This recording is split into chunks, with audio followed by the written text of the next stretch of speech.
Welcome to our YouTube channel Audio FM 143। Niharika Divyansh की तरफ देख रही थी।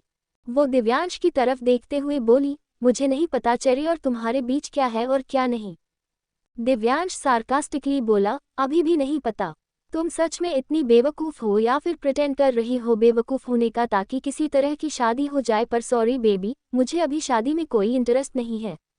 इंटरेस्ट तो पहले भी नहीं था, न तुम में और ना ही इस शादी में। Now just leave. ये बोलते हुए उसने बाहर की तरफ इशारा किया तो निहारिका का चेहरा गुस्से से लाल हो गया। उसने अपनी मुखिया कस ली थी। उसे हद से ज्यादा गुस्सा तो चेरी पर आ रहा था, जिसकी वजह से दिव्यांश उससे शादी नहीं कर रहा था। सुहाना जी तुरंत बोली, ये तुमने सही नहीं किया दिव्यांश, ये तुमने बहुत गलत किया है।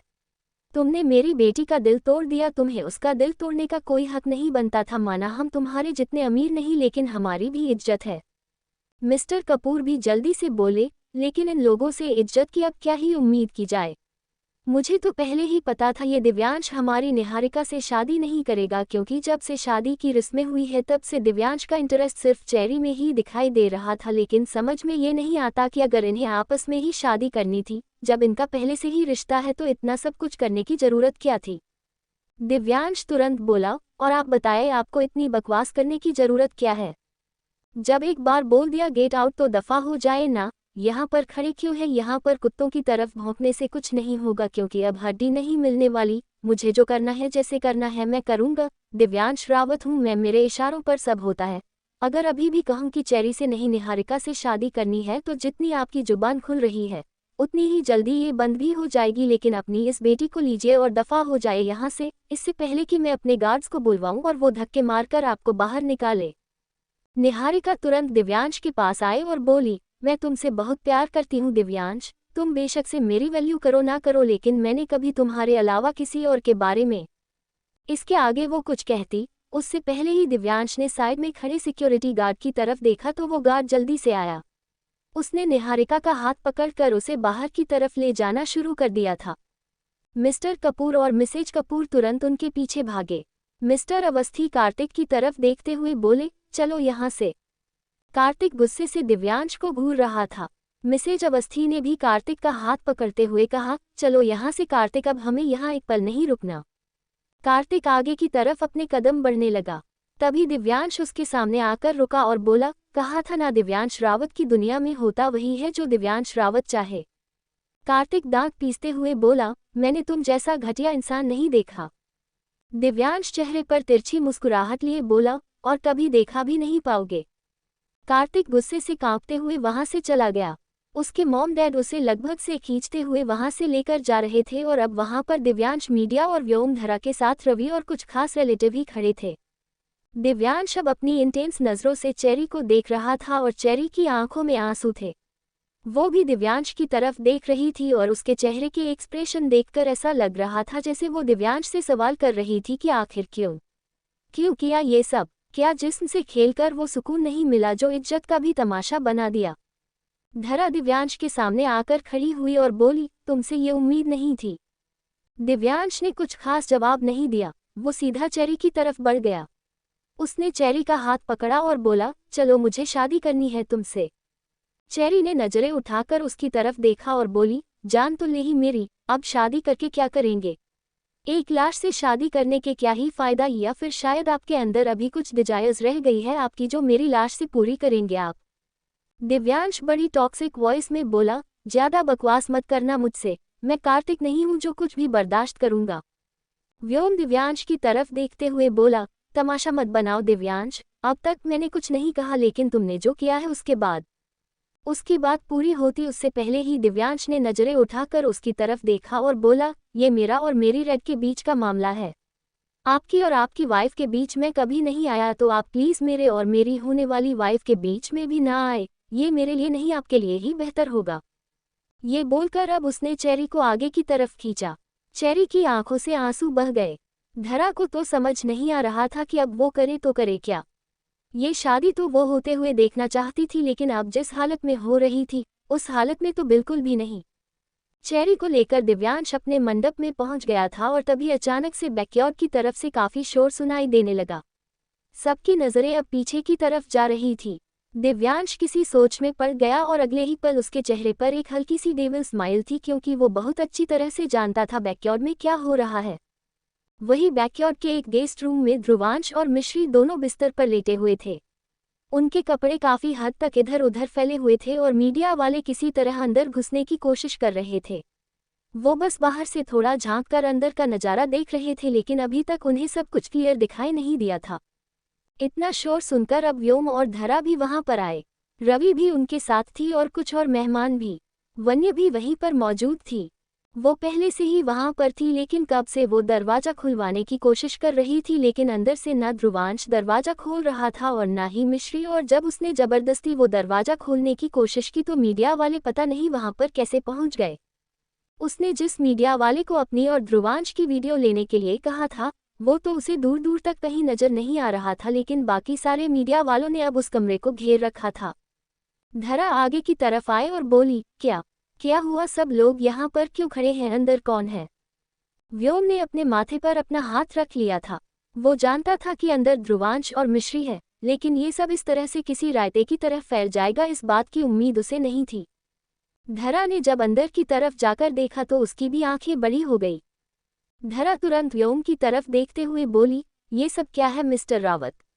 प्लीज कुछ कीजिए ना, मुझे तो समझ नहीं आ रहा कि आखिर आज यहाँ पर हो क्या रहा है। व्योम ने उसके कंधे पर अपना हाथ रखा और बोला, अभी तक तो कुछ भी नहीं हुआ, लेकिन अब होगी। दो शादियां होंगी और वो भी तुम्हारे दोनों बेटों की। ये बोलकर अब वो आगे की तरफ आया और उसने जैसे ही गुस्से से मीडिया वाले को देखा, मीडिया वाले तुरंत पीछे की तरफ हटने लगे। व्योम ने भी उन्हें सिर्फ पीछे हटने का इशारा किया था, वहां से जाने का इशारा नहीं किया था, क्योंकि वो चाहता ही नहीं था कि वो लोग वहां से जाए।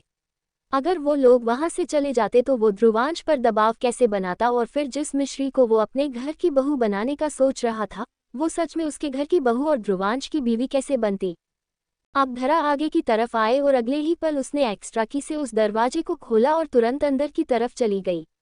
उसने बैग की तरफ नहीं देखा, अपनी आंखों को झुका कर रखा और मिश्री के पास आकर उसे हिलाया तो मिश्री ने तुरंत अपनी आंखें खोल दी। वो हैरानी से धरा की तरफ देख रही थी और धरा ने अब साइड टेबल पर रखा हुआ पानी का जग उठाया और सीधा ध्रुवांश पर डाल दिया तो ध्रुवांश भी जल्दी से ऊपर की तरफ उठा। इससे पहले कि ब्लैंकेट नीचे जाता उसने धरा को देखकर जल्दी से ब्लैंकेट संभाला। धरा उसकी तरफ देखते हुए बोली, बाहर तुम्हारी इज्जत का पुलाव बन चुका है, आओ और आकर तुम भी थोड़ा टेस्ट करो। उसकी बात पर ध्रुवांश हैरान रह गया। वो कभी हैरानी से धरा की तरफ देखता तो कभी मिश्री की तरफ। अपनी बात बोलकर अब धरा बाहर की तरफ चली गई और ध्रुवांश अब सिर्फ मिश्री की तरफ देखने लगा। वो गुस्से से बोला, हम दोनों यहाँ पर और इस तरह से, ये सब कैसे हुआ? मिश्री ने अपना चेहरा ना में हिला दिया और बोली, पता नहीं। ध्रुवांश गुस्से से बोला, जरूर ये सब कुछ तुम्हारा ही प्लान होगा, तुमने ही कुछ किया होगा जो हम इस सिचुएशन से यहाँ पर है। मैं तुम जैसी लड़की के साथ ये सब कुछ सोच भी नहीं सकता, लेकिन पता नहीं कैसे। ये बोलते हुए उसने अपने माथे पर अपना हाथ रख लिया और सोचने लगा कि वो आखिर यहाँ पर आया तो आया कैसे, लेकिन उसे कुछ भी याद नहीं आ रहा था। पर उन दोनों की जो कंडीशंस थी और ध्रुवांश अच्छी तरह से फील कर सकता था कि अभी अभी उसने क्या ही किया होगा। मिश्री की आंखों से आंसू बह रहे थे। एक तो ध्रुवांश से बुरा भला बोल रहा था और दूसरा उसे हद से ज्यादा दर्द हो रहा था। वो दर्द सहना उसके लिए बर्दाश्त से बाहर होता जा रहा था, लेकिन फिर भी वो सह रही थी। पर ध्रुवांश की बातों ने तो जैसे उसे तोड़कर रख दिया था। वो रोते हुए बोली, आप जैसा सोच रहे हैं ऐसा बिल्कुल भी नहीं है ध्रुवांश। ध्रुवांश ने तुरंत अपनी नज़र इधर उधर घुमाए और अपने कपड़े ढूंढने लगा। वो गुस्से से कांपते हुए बोला, एक बार मुझे ये रायता समेटने दो जो तुम्हारी वजह से फैला है, उसके बाद मैं तुम्हें बताता हूँ कि आखिर तुमने पंगा किसके साथ लिया है। ये बोलते हुए वो अपने कपड़े पहन रहा था, लेकिन मिश्री में तो इतनी भी हिम्मत नहीं थी कि ब्लैंकेट हटाकर अपने कपड़े उठा भी सके या फिर उन्हें ऐसे ध्रुवांश के सामने पहन सके। लेकिन जैसे ही ध्रुवांश ने अपना चेहरा दूसरी तरफ घुमाया, मिश्री ने तुरंत अपने कपड़े उठाए और उन्हें ब्लैंकेट के अंदर बैठकर ही पहनने लगी। उसके अंदर इतनी हिम्मत नहीं थी कि वो अपने पैरों पर खड़ी हो सके, लेकिन जैसे तैसे चलते हुए वो बाहर की तरफ आई। बाहर इतने सारे मीडिया वालों को देखकर उसके पैरों तले जमीन खिसक गई थी। एक मीडिया वाला ध्रुवांश और मिश्री की तरफ देखते हुए बोला, वैसे आपके वन नाइट स्टैंड के बारे में तो बहुत सुना है, लेकिन हमने तो यही सुना था कि ये सब आप अपने घर के बाहर करते हैं, लेकिन घर के अंदर भी ये सब चल रहा है। उसकी बात पूरी होती उससे पहले ही व्योम बोला, what do you mean by घर के अंदर ये सब कुछ चल रहा है? अगर घर का बेटा घर की होने वाली बहू के साथ टाइम स्पेंड नहीं करेगा तो और क्या करेगा? व्योम की बातें सुनते हुए ध्रुवांश हैरान था कि आज व्योम उसका साथ कैसे दे रहा है, लेकिन जब उसने व्योम की पूरी बात सुनी तो उसके भी पैरों तले जमीन खिसक गई। मिश्री और उसके घर के होने वाली बहू है? बिल्कुल भी नहीं। हाँ, मजाक में वो ये सब कुछ बर्दाश्त कर रहा था, लेकिन सच में वो ऐसा कुछ सोच भी नहीं सकता था। वो कुछ बोलने को हुआ, लेकिन उससे पहले ही धरा उन दोनों के पास आए और बोली, और नहीं तो क्या, मिश्री हमारे घर की होने वाली बहू है और हमने तो सोचा था कि आज दिव्यांश और चेरी के साथ ही इन दोनों की भी शादी करेंगे। हमें क्या पता था कि ये हमसे भी ज़्यादा जल्दबाजी में है। चलो मिश्री, तुम मेरे साथ चलो, मैं तुम्हें अच्छे से रेडी कर देती हूँ। तुम अभी ध्रुवांश से शादी करोगी? मिश्री के भी होश उड़ गए। वो जल्दी से बोली, ऐसा कुछ? धरा उसे बीच में ही टोकते हुए बोली, मैंने कहा ना, तुम चलो मेरे साथ। ये बोलकर वो तुरंत उसका हाथ पकड़कर उसे वहां से ले गई और अब ध्रुवांश वहां पर अकेला खड़ा रह गया। अब व्योम ध्रुवांश के पास आया और उसने ध्रुवांश के कंधे पर अपना हाथ रखकर कहा, दो ऑप्शंस है तुम्हारे पास, एक जो तुम हमेशा से चाहते थे, तुम्हारे बिजनेस में शेयर्स और ऑफिशियली मैं तुम्हें थोड़ा सपोर्ट करना शुरू कर दूं, और दूसरा इस घर से बाहर निकलना विदाउट एनी कार्ड और लग्जरियस आइटम, आई मीन तुम्हारी गाड़ियां, तुम्हारे फोन, यहाँ तक कि तुम्हारे ये महंगे जूते भी। ये बोलते हुए उसने ध्रुवांश के पैरों की तरफ देखा, जहां उसने जूते ही लगभग से 3 लाख के पहने हुए थे। वो जल्दी से बोला, आप मेरे साथ ऐसा नहीं कर सकते डैड। व्योम तुरंत बोला, ये तुम अपनी मॉम से पूछना मैं क्या कर सकता हूँ और क्या नहीं, वो तुम्हें बहुत अच्छी तरह से बताएंगे। अगर तुम्हें अपने नाम के साथ रावत सरनेम चाहिए तो तुरंत अपने रूम में जाओ और जाकर अच्छे से रेडी होकर आओ, तुम्हारा सामान ऑलरेडी वहाँ पर रखा है, और अगर नहीं तो इट्स ओके, मैं तुम्हारे लिए कैब बुला सकता हूँ, लेकिन सॉरी, तुम्हें उसका रेंट खुद ही पे करना पड़ेगा। ये बोलकर उसने ध्रुवांश का गाल हल्का सा थपथपाया और फिर वहां से चला गया। अब तक मीडिया वाले भी वहां से जा चुके थे और अब वहां पर सिर्फ ध्रुवांश खड़ा रह गया था, जिसके चेहरे पर अब मिश्री के लिए नफरत झलकने लगी थी। कुछ देर बाद धरा इस वक्त मिश्री के साथ अपने रूम में थी और वो मिश्री को रेडी कर रही थी। रावी भी फिलहाल वहीं पर खड़ी थी और वो हैरानी से मिश्री की तरफ देख रही थी। वो मिश्री की तरफ देखते हुए बोली, मुझे नहीं पता था कि जिस लड़की को मैं अपने डैड के पास जॉब के लिए भेज रही हूँ वही मेरी भाभी बनेगी। मिश्री को तो समझ नहीं आ रहा था कि वो करे क्या। अभी भी उसे अपने बदन में बहुत ज़्यादा दर्द महसूस हो रहा था, उसकी लोअर बॉडी में एक सेंसेशन सी हो रही थी और ऊपर से शादी और ये सब कुछ, उसे कुछ समझ नहीं आ रहा था कि वो क्या करे और क्या नहीं। रावी एक बार फिर से बोली, लेकिन एक बात कहूँ, मेरे भाई के लिए तुम एकदम परफेक्ट हो।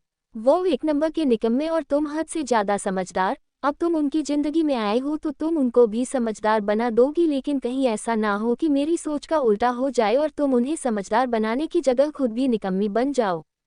उसकी बात पर मिश्री को हल्की सी हंसी आ गई। धरा रावी की तरफ देखते हुए बोली, चुप, कुछ भी बोलती है, पहले खुद तो समझदार बन जा। एक नंबर की निकम्मी हो तुम और यहाँ क्या खड़ी हो तुम? जाओ चेरी के पास जाओ, फिलहाल उसे तुम्हारी ज़रूरत होगी। रावी उसकी बात सुनकर तुरंत मिश्री की तरफ देखते हुए बोली, अरे मैं तुम्हें तो उनके बारे में बताना ही भूल गई। तुम्हें पता है अब मेरे दिव्यांश भाई की शादी उस निहारिका से नहीं हो रही, अब उनकी शादी चेरी दी से हो रही है और अब चेरी दी से मेरी भाभी बनने वाली है। यू नो वॉट, आज मैं अपने दोनों भाइयों के लिए बहुत खुश हूँ। मैं तो हमेशा से चाहती थी कि चेरी दी मेरी भाभी बने, लेकिन पता नहीं उनका और दिव्यांश भाई का क्या ही चलता रहता है, कभी कुछ समझ ही नहीं आता, लेकिन फाइनली अब वो दोनों एक होने वाले हैं। धरा उसे घूरते हुए बोली, अब तुम यहाँ से जा रही हो या नहीं? रावी जल्दी से बोली, जा रही हूँ। दो बहुएं क्या आए, आप तो अपनी बेटी को ही भूलती जा रही है। ये बोलकर वो मुंह बनाते हुए वहां से चली गई। मिश्री अब धरा की तरफ देखते हुए बोली, क्या ये सच है? क्या दिव्यांश भाई की शादी चेरी दी से हो रही है? धरा ने अपना चेहरा हाँ में हिलाया। वो अब मिश्री के गाल पर अपना हाथ रख कर बोली, तुम्हें पता है इंसान बेशक से जो कुछ मर्जी करने की कोशिश कर ले, लेकिन आखिर में वही होता है जो उसकी किस्मत में लिखा हुआ होता है, और तुम्हारा और ध्रुवांश का साथ किस्मत में लिखा था, तो अब तुम दोनों की शादी हो रही है। मैं जानती हूँ शादी जिस सिचुएशन में हो रही है वो सिचुएशन किसी भी लड़की के लिए नॉर्मल बिल्कुल नहीं है, लेकिन डोंट वरी, तुम्हारी फैमिली से मैं बात करूँगी। वैसे भी तुमने बताया था कि तुम्हारे लिए सिर्फ तुम्हारे पापा मैटर करते हैं, तो उनसे मैं बात करूंगी, देखना वो भी इस शादी से बहुत खुश होंगे। मिश्री की आंखों में नमी तैर गई। वो रोते हुए बोली, लेकिन काश वो भी इस शादी में शामिल होते। उसकी बात पर अब धरा का दिमाग चला और अगले ही पल उसने पहले अपने फ़ोन से एक मैसेज व्योम को किया ताकि वो मिश्री के पापा को वहां पर बुला सके, और व्योम को भी जैसे ही वो मैसेज मिला उसने तुरंत धरा का काम कर दिया था। उसने मिश्री के बाबा को लाने के लिए अपने आदमी भेज दिए थे। वहीं दूसरी तरफ वान्या ने फ़ोन करके सुगंधा जी को इन सब चीज़ों के बारे में पहले ही बता दिया था, और जैसे ही सुगंधा जी को पता चला कि मिश्री की शादी इतने बड़े घर में हो रही है तो जैसे उनका दिल कल्प उठा। वो जल्दी से बोली, तू रुक, ऐसे कैसे उसकी शादी ध्रुवांश रावत से होगी? मैं ये शादी नहीं होने दूंगी, मैं बस अभी वहां पर पहुंच रही हूँ। अगर ध्रुवांश की शादी होगी तो तुझसे होगी, उस मिश्री से नहीं। ये बोलकर उन्होंने कॉल डिस्कनेक्ट कर दिया था और वान्या अब उनका इंतजार कर रही थी, सिर्फ एक वही थी जो अब कुछ कर सकती थी। वहीं दूसरी तरफ चेरी और दिव्यांश अभी भी मंडप में बैठे थे, उनकी शादी की रस्में शुरू नहीं हुई थी। व्योम वहीं पर खड़ा था, वो चेरी को छोड़कर कहीं नहीं जा सकता था। वो चेरी की तरफ देखते हुए बोला, मैं तुमसे 2 मिनट बात करना चाहता हूँ चेरी। चेरी ने अपना चेहरा हल्का सा ऊपर की तरफ उठाया और व्योम की तरफ देखते हुए बोली, लेकिन मैं मंडप में बैठ चुकी हूँ डैड, और मंडप से उठना तो अच्छी बात नहीं होती है ना। जब ये शादी की रस्में पूरी हो जाएगी तो मैं आपसे जरूर बात करूंगी। ये बोलते हुए उसकी आवाज़ में कितनी तकलीफ थी वो व्योम साफ महसूस कर सकता था। वो अब उसके पास आया और हल्का सा अपने पंजों के बल बैठा और बोला, मैं इन सब चीज़ों को नहीं मानता। चेरी उसकी आंखों में देखते हुए बोली, लेकिन मैं मानती हूँ डैड। ये बोलते हुए उसकी आंखों में बेहिसाब आंसू थे। व्योम ने उसके गाल पर अपना हाथ रखा और बोला, अगर तुम्हें ये शादी नहीं करनी तो कोई ज़रूरत नहीं है शादी करने की।